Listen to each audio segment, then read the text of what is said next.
Hey, everybody. Thanks for tuning into another Upper Room podcast. Thanks for watching. Honestly, we really do enjoy doing these for you guys. And it's as much of a benefit to us as it is to y'all. I hope it's a benefit to y'all anyway. Today, we've got a couple of people with us. We got me, obviously, Brad. Hey, Brad.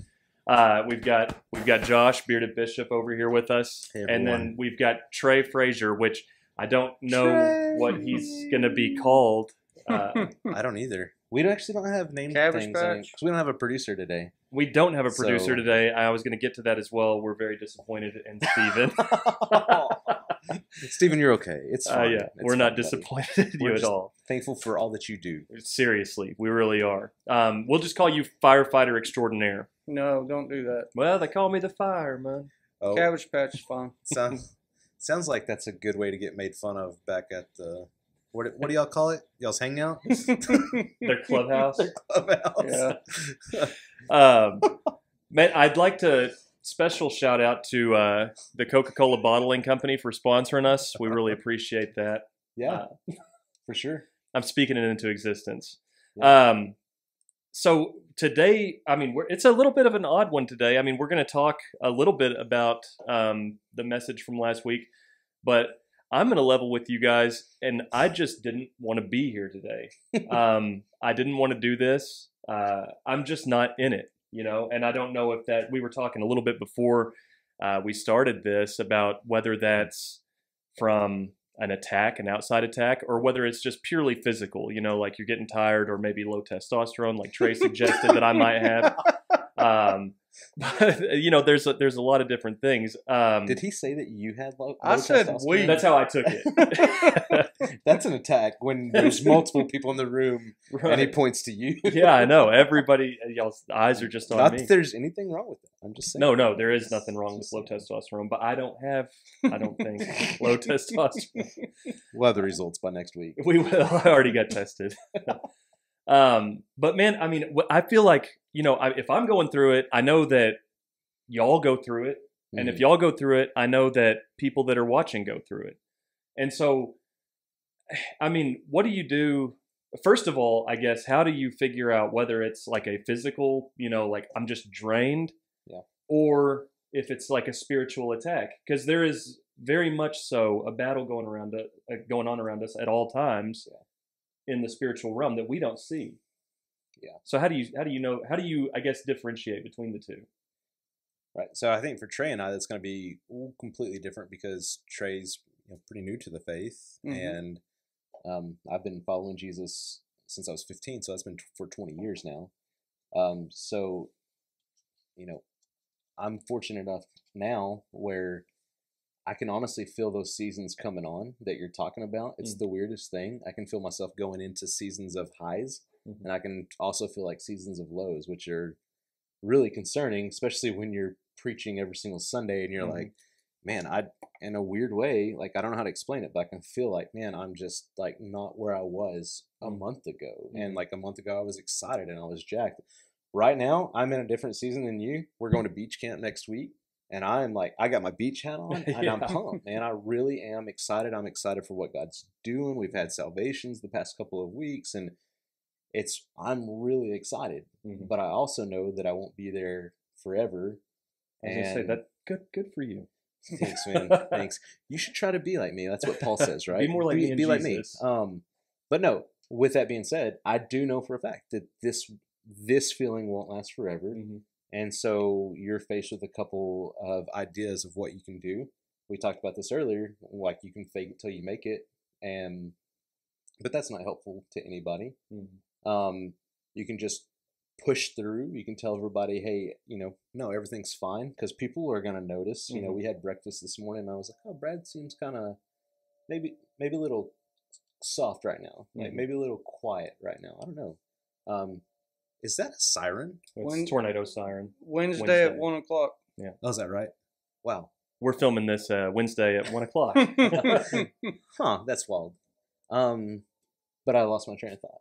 So you were saying that basically you were pointing the finger back at me again. Yeah. I seemed a little soft, maybe low testosterone. yeah. That one's not going away, is it? Yeah. So I think what I was working my way to was this idea that most of the times, you've always heard that saying. It's like, if you're not feeling close to God, guess who moved? It wasn't God, it was you. Like, you feel that. And while that's true, God's the same yesterday, today, and forever. We are the one who moves, but that's part of being human. We have emotions that we deal with. And that's probably where I would lead to, is that we have to be really careful when it comes to our spiritual life and our walk with the Lord, of not letting our emotions of, I'm just not feeling it today, keep me from following Him today. It's an emotion. That's a legitimate thing. I have on my screen, I don't know if you can see it, but it says train your brain. And that's because I literally all day long have to tell my emotions, you have to get out of the way, because I need I don't think clearly. I say and do things that I don't want to say. Paul says that all through, Romans 6 or 7, somewhere in that range. I do things I don't want to do. So we have to be careful. That's what I would say, is recognize your emotions. Mm-hmm. Yeah, and kind of put stuff in the back seat. That's how you train your brain, is knowing when to put stuff in the back seat. Yeah. Psalm 119:11 says, I've hidden your word in my heart so that I may not sin against you. Mm-hmm. That's like, okay, let's take God's word, let's hide it in the back seat.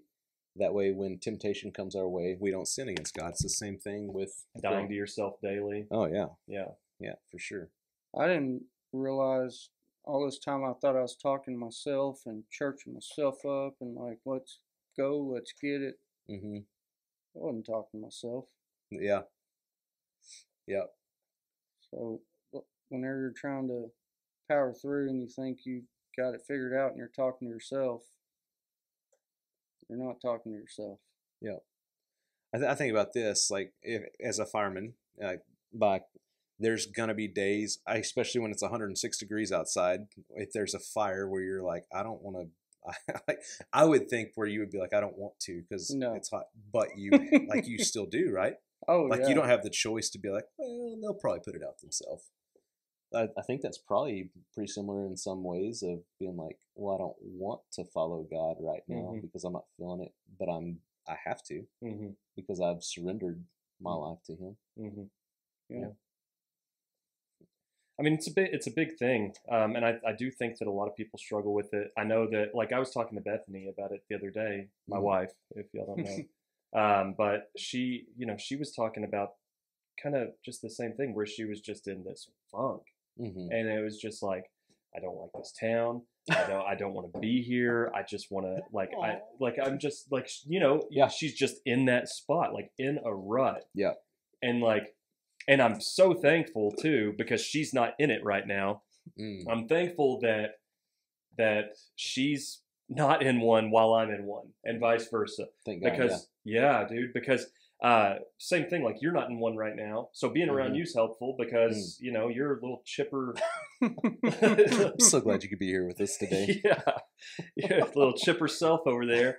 But same thing with Bethany, man. Like, she's not in that funk right now. So I've got somebody to kind of intercede for me and tell me, like, dude, look, things are not as bad as you are making them out to be. All right. Like, because I'm being very negative the past few days. I've just been like she sent you the verse earlier. Yeah. She's looking out for you. Well, so what's funny about that, I'll tell you about the verse. Okay. So she sent me a text message that said, I will be their God and they will be my people. So she said, so weird. I randomly looked up verse to read if you want God to be like a dad for you. And this was the first verse that popped up. I will be their God and they will be my people. So yesterday, she and I were in Weatherford, Texas, and we're driving around, and we passed by a church, and the church had on their sign, it said, I will be their God and they will be my people. Okay. Wow. And she goes, now you're moving to your church membership? No, she goes, I've always thought that sounded like a fake verse every time I see that. And then she looked that up today, and then that was the verse. Anyway, just kind of, little irony, little ironic. But it is good. I'm glad that she's not in the funk right now, because I've got somebody that can kind of pull me out of mine. And I think that that's helpful to get, to be not do life alone. Because like I told you today that, you know, I'm just in a funk. I was telling you guys that right before we started filming. Like, I just don't want to do this. The cool thing about voicing that and letting that out is that whenever you do that, like Satan loses that stronghold that he's got on you. If this is a physical thing or if this is a spiritual thing, I don't think it matters personally, because I think that you're releasing that, and so you're able to kind of come out of it, you know, because you just lifted that up to other people out there. Took the power away. Took the power away completely. So I think that's a really cool thing. Always being around other people, not doing life alone. Join a small group today. I think that there's definitely a lot of times in life where it's easier to follow Jesus than others. Like, for example, if you're in traffic and someone cuts you off or whatever, it's easier, you know, it's definitely easier on a Sunday morning to worship God than when you're in traffic or when you're checking out at a grocery store. You know you're about to pay like a ton of money for groceries, and then it's taken forever and you just need to get in and out. Like, there's definitely times where it's easier to follow Jesus.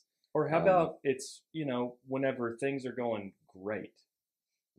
Sometimes whenever things are going really, really well in our lives, we forget about we forget about the Lord that got us to that place. Yeah. Whenever things are at a low, sometimes we're like, God, just pull me out of this. Just pull me out of this. And he's like, all right, and he gets you out of it. Yeah. And then, all right, thanks. See ya. You know, I think we do that a lot of times. That's where I didn't understand prayer was I'd pray whenever I needed him. But I never prayed and said, thank you for today. Thank you for the life you've given me. Yeah. I think a lot of that goes back to what we talked about Sunday of like a mark of a true believer is that they like tremble in the presence of God, and we've kind of missed out on that. We forget what it means to like really just be in awe of who God is and fear him. That doesn't sit well with a lot of people. Like, why would I follow a God who I fear? But it's you fear him because he's holy, and you know that you're not. Yeah, to me, I don't. You said something that made me think about that, but trembling is a good thing. I mean, it's not a fear like I'm scared of Rottweilers because they are scary and they bark loud. It's a holy fear. It's two completely different types of fear. Yeah, absolutely. Definitely. I don't know where else to go, dude. You're up. Yeah, I'm up. I mean, we can go over one thing we were talking about before we started this, and I would like to talk about it because it wasn't spoken about in great detail. Dadgummit. I lost it. It was Romans 10. Oh, yeah. Can you? I've got that one. Okay. Was it Romans 10, 8 through 12? I mean, last week we were on 9 through 15. But really, I think if you're talking about what we didn't hit, the how can they call on him unless they believe in him? Okay, yeah, Trey, that's verse 14 and 15. If you want to read that. How can they call on him to save them unless they believe in him? How can they believe in him if they have never heard about him? And how can they hear about him unless someone tells them? And how will anyone go and tell them without being sent? That is why the scriptures say, how beautiful are the feet of messengers who bring good news. And you brought the good news this last week. I was going to say, I remember that from Sunday. Thank you. And it doesn't, sometimes it's a hard message to give, like you said, you know, like, guys, I don't get mad at Mary Lou for bringing me my Verizon bill, you know. So don't get mad at me for this. Yeah. But it is sometimes it is hard to hear, and sometimes it's a tough pill to swallow to know that, you know, what we think is enough sometimes isn't. I will say this: I do feel fortunate enough to be the pastor at the Light, where there is a lot of people who do evangelize, and it's not like cutting teeth or whatever, like with people, and just being like, would you please just tell somebody about Jesus? Because that's not the biggest thing that we struggle with here. But what I'm really trying to convey on Sunday when we're talking about that was that it's not just bring them to the church and let me tell them about the gospel. It's so much better when you're at a barbecue and you're speaking to your friends and you're the one telling your family about what God's done for you and what Jesus has done for them.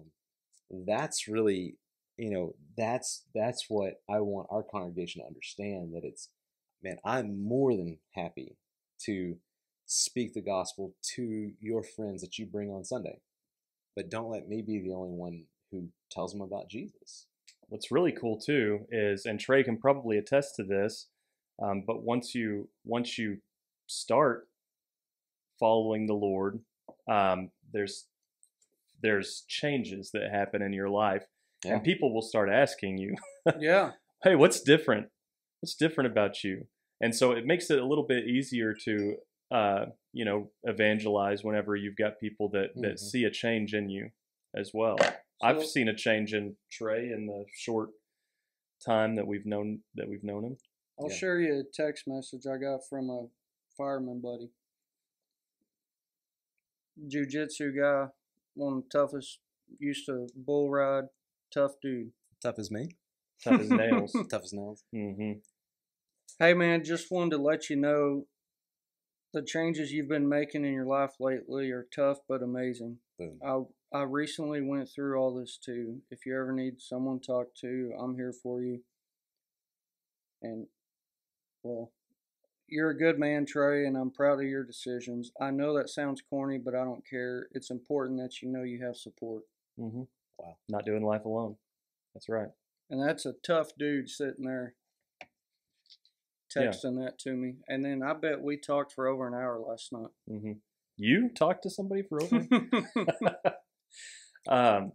No, that's really cool. And I mean, people don't understand how just a simple reach out. Did that help you in any way? Blew my mind. Oh, we're brothers on the fire department, but and we're friends, but I was like, whoa, like that's a brother right there. Mm-hmm. Changes things when you know that you're not alone. Yeah. And I would imagine over the past couple of months, like Brad said, people have noticed what's going on in your life, the changes that you're making. And for the most part, I would imagine most people are very proud of those changes as opposed to being like, what are you doing? Yeah. Like people are probably excited for that. Oh, I imagine your family is for sure. They are. But that's the power of a word. I mean, that uplifted you, and that helps you kind of maintain the course, rather than being like, man, nobody's paying attention. Yeah, nobody's paying attention. Here? Yeah, right. Just that power of that word. The same way that something happened to you this morning, you reeked of a brewery whenever you showed up here.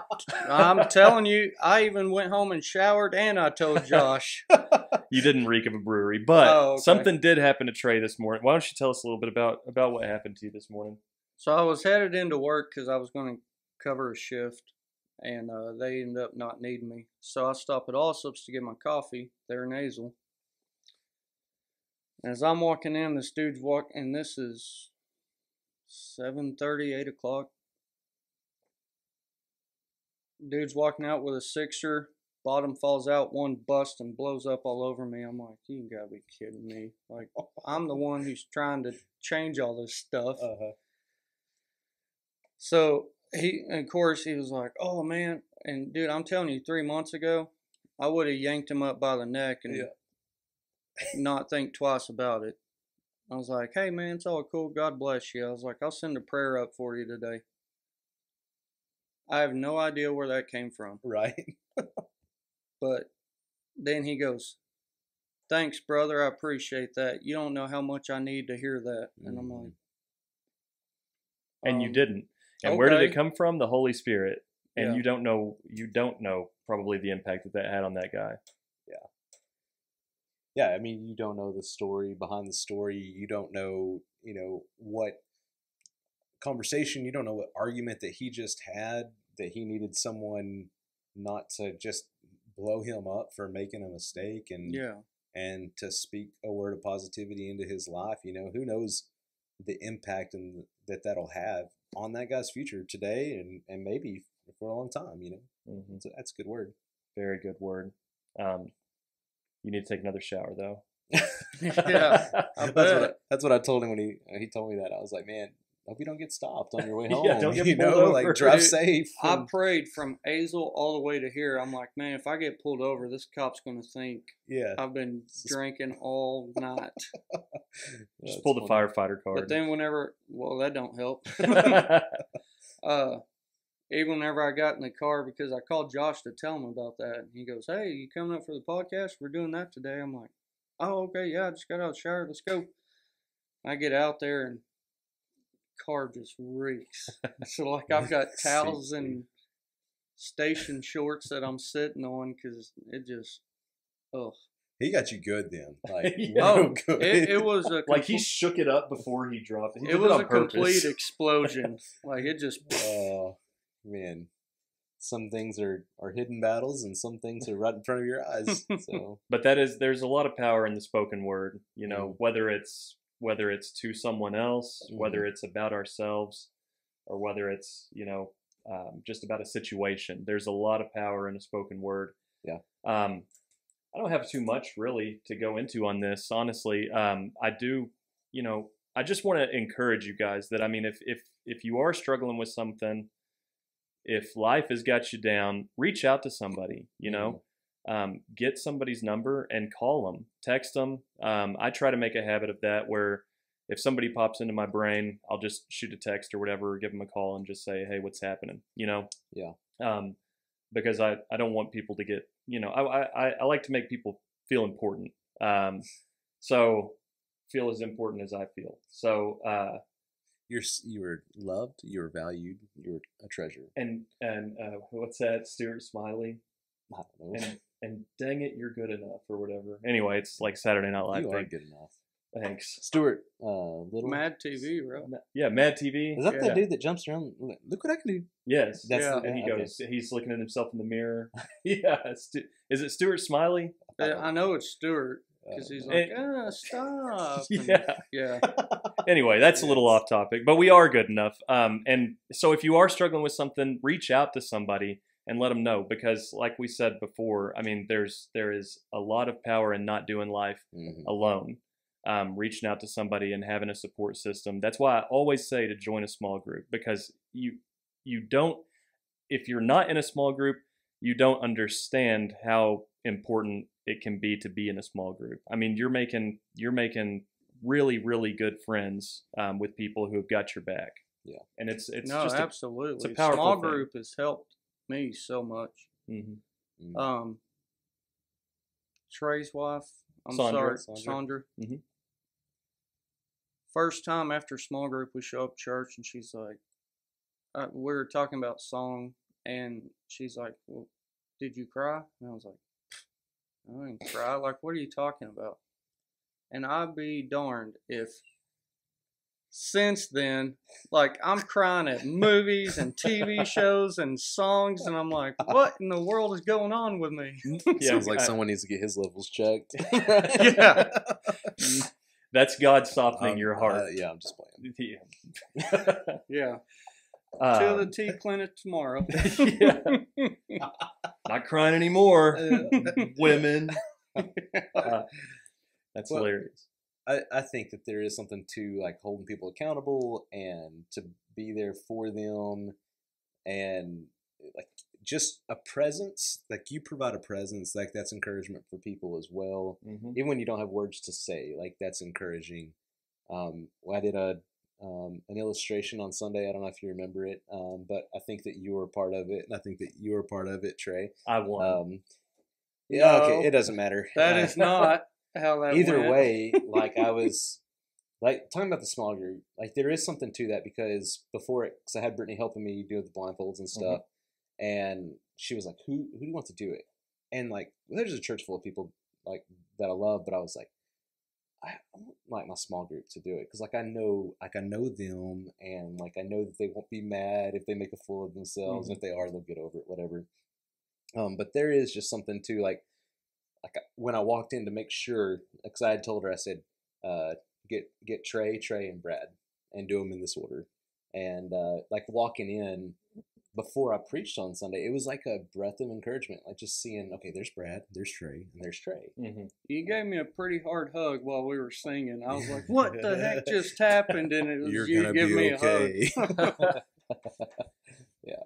Yeah, I can tell you that Bethany was like, she goes, I got up and I was going to go out and get like a glass of water or whatever. And then Josh is like, you're not going far, are you? And she's like, deer in headlights. Dude, no one ever should stand up in this sermon. Like, they're not. I can't tell you. Safe. I can't tell you how many times I've had to pee and I have not gotten up to go pee because I didn't want to be. Oh, where are you going, Brad? It's a nervous habit. I'm so nervous every time I preach. Still, like 8 years later. Yeah. I mean, I am nervous as can be. I want to throw up every week, and so like if there's anything that's like out of the order, it's just my safety mechanism to be like, where are you going? Yeah, right. So that's all it is, man. Just to take the attention off of me for a second. Just for let me catch my breath. So we're getting sideways. We are way sideways. Don't do life alone. That's the moral to this story right here. Josh is not doing life alone because he's getting a phone call right now. We've got a lot of things that are coming up. Well, not really a lot, I guess. But we do have youth camp that's coming. Well, okay. So have the kids done their kid camp yet? No, that's next month. That's next month? July. Oh, that's in July. I think it's like July 18th through the 20th. Okay. And it's going to be rocking too. The children's camp is going to be fun. So we've got that coming up. We've got youth camp coming up, which is next week. Yep. Josh is already in youth camp mode.